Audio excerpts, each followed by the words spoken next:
Today I'm talk about women are instinctively deceptive or not. Let's start. There's a reason you feel like something is off, like the rules you were taught don't apply anymore. You give everything, your time, your loyalty, your intentions only to be left staring at the pieces of a script that never made senses. You were told women are delicate, emotional, nurturing. You were told love is pure, that if you just tried harder, stayed honest, stayed kind, it would work, but it didn't.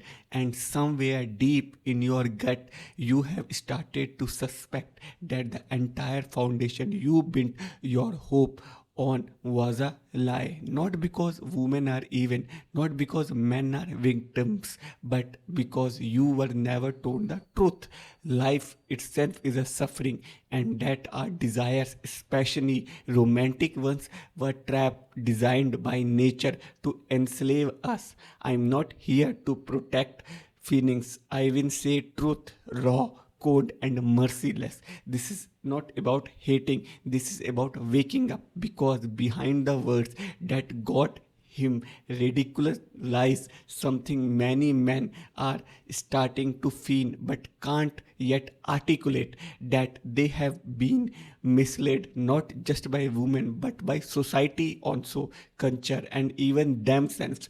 Those who didn't listen, now they are paying the price. This is not a guide, it is not advice, it is a mirror. You can look away or you can look in and start to understand. From the moment a boy becomes aware of women, he is handed an illusion. Yes, he is handed an illusion.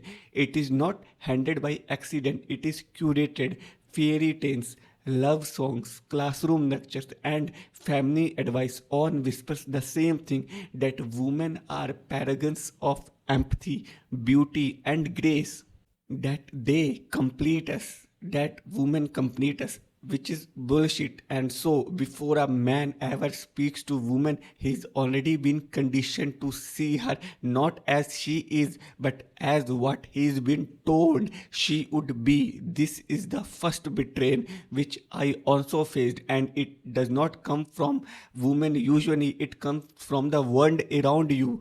Romantic love is not as a divine union but as a manipulation by nature, a trick to keep the species reproducing. Yes, men fall in love with an illusion, but they pay for it with their energy, their focus, something, their lives, and still they call it Loban. They sacrifice willingly, proudly, and blindly. Why? Because the idea they are chasing is not just hers, it is theirs. They have mistaken projection for reality, and by the time they realize the difference, it is often too late.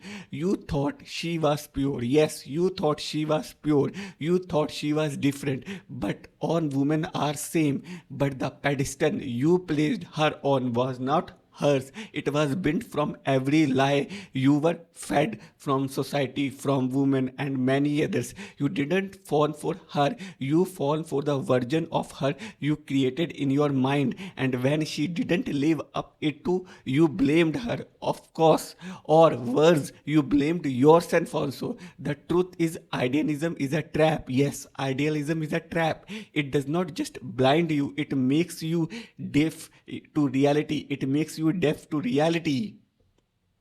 Once you idealize, you stop seeing clearly, and once you stop seeing clearly, you hand over your power. Every illusion you hold is a chain around your neck, and the worst part, you put it there yourself, and you see it in her eyes.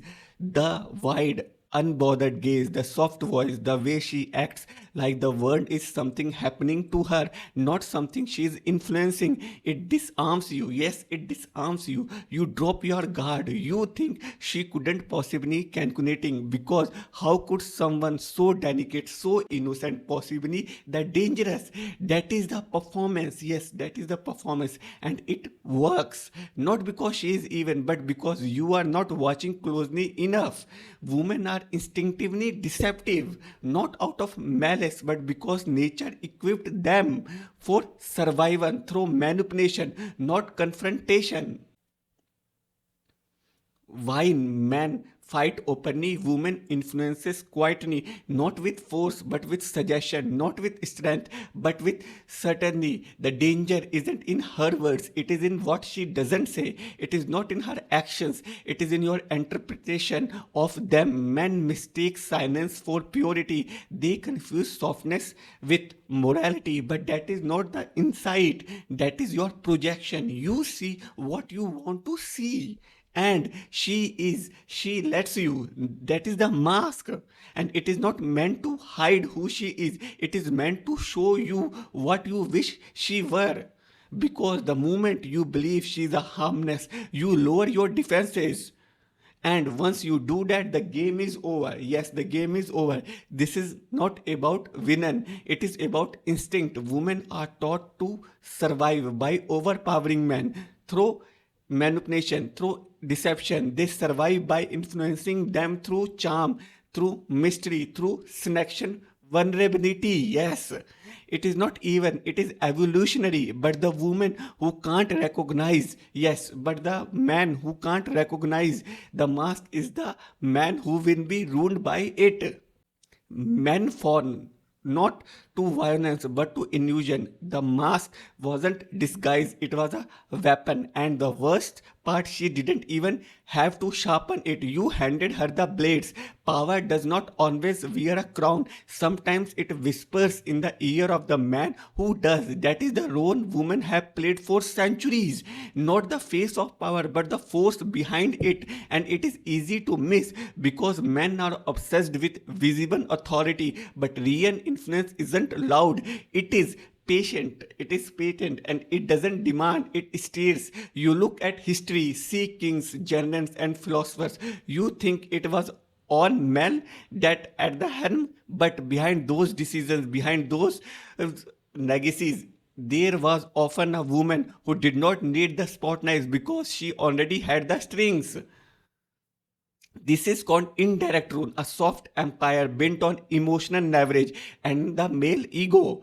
Women learned long ago that direct confrontation doesn't serve them, so instead they position themselves where men are weakest, at the center of their desire. Yes, that's why I always say never desire a woman, not because they wanted men's power, but because they wanted men to use it for them. And once a man ties his word to women's approval, he becomes predictable. He will work, fight, and even destroy himself just to keep her smiling. That is not love, that is control. Observe how men were turned into instruments, not because they were forced, but because they were convinced they were needing when they were really following, convinced they were protecting when they were being used. And every time they ignored that soft voice shaping their choice, they thought they were free. But freedom is not doing what you want when someone else gave you the reasons. This is not leadership, it is manipulation in disguise. The most dangerous power is not the one you fear, it is the one you trust. Women are children of a different kind, not because they lack intelligence, but because their entire world revolves around the immediate, the now, the emotional weather of the moment. While men are burdened with long term thinking, strategy, legacy, consequences, women are bent for the fleeting. Women never really leave the realm of childhood because their power lies in their vulnerability. In youth, it is quietness. In adulthood, it becomes charm, neediness, and emotional sway. That these tools don't evolve because they don't have to. The world rewards them, men reinforce them, and so the cycle continues. Women's connection to deeper truth was always filtered through their feelings. That's why logic frustrates them, not because they can't grasp it, but because it threatens the system they thrive in. A system where emotion trumps evidence, where tears can stop a war, where mood becomes moral law, and men trying to reason with that often find themselves trapped, debating with a moving target. When a man expects a partner who thinks like him, he is preparing himself for betrayal, not because she is cruel, but because she is indifferent. Fundamentally, this is not about superiority, it is about survival strategies. Men look to the future to conquer it. Women live in the present to master it. But when a man binds himself to someone who can't or won't carry the same psychological weight, he is not finding balance. He is talking on a dependent, and no kingdom survives when the king becomes the caretaker. Women's concept of good and bad was not tied to principle, it was tethered to preferences. Yes, to him, yes. Morality in women was not a structure built on reason for justice, it was a costume stitched from convenience, worn when it fit and discarded when it didn't. Women's sense of right and wrong often adjust based on feelings. How they felt about a person or situation. If they like someone, excuses flawed. If they didn't, judgment came fast and final and ruthless. It wasn't about hypocrisy in the traditional sense. It was emotional morality. A code built on not on fairness but on loyalty, feelings, and power. This is not a defect, but this is a function. Women were not designed for impartial arguments. They were designed for family survival. In that game, morality becomes flexible. It bends to protect what is close and destroy what is threatening. It is not about justice, it is instinct dressed up as virtue. This is why women often seen as nurturing yet ruthless, loving to those they care about and merciless to those they don't. The same woman who can cradle a child can destroy a man without guilt if she feels it serves her or her offspring, and society rarely calls her out because her actions are weighed in empathy, framed as reaction, not choice. A man who mistakes emotional morality for ethical stability will find himself manipulated by someone who can justify anything through the lens of her feelings. She won't see herself as wrong, or only hurt, and in her pain, every betrayal becomes self defense. Yes, every lie becomes survival, every destruction becomes deserved. One of the most paradoxical force in human nature. Yes, the power of weakness, not physical power, not political power, but the certain invisible dominance that comes from appearing defenseless. Women had mastered this art not through conscious strategy but through the centuries of evolution. In a world that rewards strength, it is easy to miss the quiet control of those who pretend not to have any. The appearance of fragility wasn't flaw, it was a weapon. Yes, it is a weapon. A woman did not need to demand power, she only needed to suggest vulnerability. Her tears were more potent than a man's threat, her silence more unsettling than any scream. When a man must assert, a woman simply allows others to act on her behalf. And the irony is that the more helpless she seems, the more control she gains. He observed that men driven by instinct and idealism often fell into this trap. They rushed to rescue, to protect, to serve, not because they were weak, but because they were wired to respond. A woman's display of weakness, whether real or fake, activated the savior impulse in men, one that couldn't be redirected, reshaped, even exploited. When society told women they were powerless, they learned to rule from the shadows. Yes, shadows. When they were excluded from the sword, they mastered the shield. And when they were denied authority, they found influence in sympathy, seduction, and surrender. Never confuse softness with submission. Power does not always shout, sometimes it whispers. And the one who appears to need saving might already be steering the ship through your hands, not hers. This, yes, the so called moral superiority often attributed to women was a carefully woven illusion. One society not only tolerated but celebrated. Morality is not a constant truth but a tool, and women more than anyone else had learned how to wear it like a mask. Morality, when filtered through sentiment, becomes selective. Women guided by emotion rather than logic often judged right and wrong based not on principles but on feelings. A deed was not good because it aligned with a universal truth, but because it felt right in the moment. And that moment was fleeting, vulnerable to desire, fear, and self interest. Women could justify contradictions without even realizing it. They could betray with a clear, concise, deceive while believing in their own innocence, and destroy while claiming to protect. The mask of morality did not conceal even intent, it made it invisible even to the wearer. Because when you are convinced your actions come from love, guilt never arrives. Men are taught to see women as the moral compass of civilization, often bowed to this illusion. They mistook instinct for wisdom, emotion for virtue, and once that mask was accepted as truth, it granted immunity. Yes, criticism became cruelty, doubt became misogyny, and the game continued. Men could be immoral, but their sins were often brutal,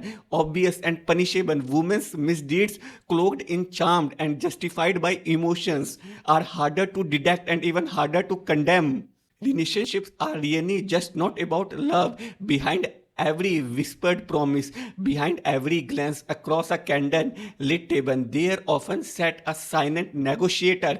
Economics, and it did not mean money in the crude sense, but value, leverage, transaction. Seduction is not purely about desire, it is about strategy. A woman's beauty, in his view, become a currency.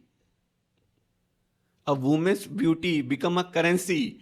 It was advertised, appraised, and exchanged, usually not for love, but for security, status, or comfort. Men driven by instincts and fantasy often fail to see the structure beneath the charm. They believe they were winning a heart. Often, they were buying a role in someone else's plan. In a world where women had few paths to autonomy, beauty become their capital, seduction becomes survival. In this is a quiet war, not of guns, but of glances and gestures. One side played with sincerity, the other side with calculation, not out of malice, but because that is how the rules were written. And once seduction entered the room, truth quietly left. Relationship stopped being unions and become bargains. Love distorted into leverage. This dynamic didn't end at marriage, it deepened. The man, having traded, began to pay. He worked, sacrificed, submitted, not to build something mutual, but to maintain the illusion. The woman, now secured, winded power, not through tenderness, but entitlement. Yes, entitlement. Intimacy turned into obligation. Passion becomes policy. This isn't about bitterness, it is about diagnosis. Until men saw the architecture of seduction for what it was, a machine masked as magic, they would continue walking into traps, smiling, never realizing they are already sold. The idealized image of the pure, gentle, morally superior woman was not born of observation but of convenience. Men needed to believe it, society demanded it, but reality never supported it. Women wielded their own form of power, certain psychological and often more ruthless than the brute strength of a man. If a man used force, a woman used guilt. Yes, if he made threats, she cried.